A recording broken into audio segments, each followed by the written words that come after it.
Today we're going to start our chapter on solving equations.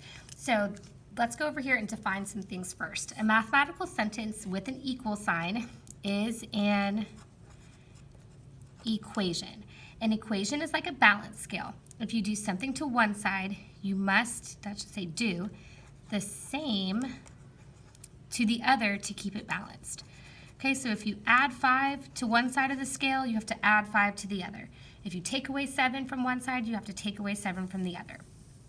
And so what we're looking for is a solution to an equation, which is any value that makes an equation true.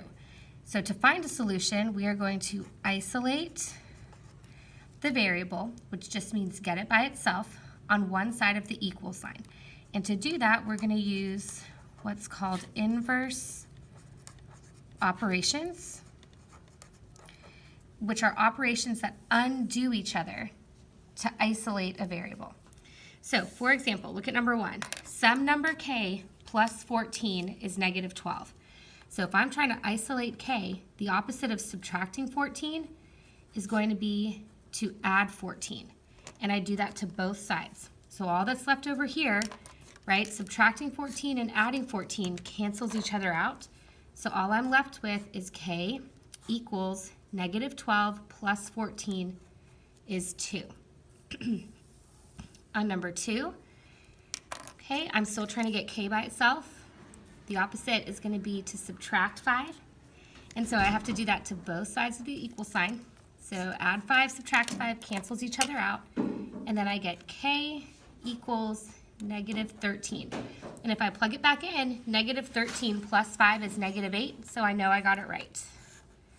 Okay, I could have done the same thing up here. 2 minus 14 is negative 12, so I know I got it correct. Okay, so why don't you guys try 3 and 4, try to undo division and multiplication, and then come back and check. Okay, on number 3, some number, when you divide it by 2, is negative 6. So the opposite of dividing by 2 is multiplying by 2, because this would give me 2x divided by 2 is just x. So now I'm left with x equals negative 6 times 2 is negative 12. Okay, and then number 5, the opposite of multiplying by 5, or number 4, is dividing by 5. So I divide both sides by 5. That leaves me with y, and 45 divided by 5 is 9. And if I plug it back in, 5 times 9 is 45, so I know I got it correct. Up here, negative 12 divided by 2 is negative 6, so I know I got it correct. On number 2, negative 13 plus 5, different sign subtract, is negative 8, so I know I got it right. And then up here, again, I think I already checked it, but 2 minus 14 is negative 12, so I know I got it correct.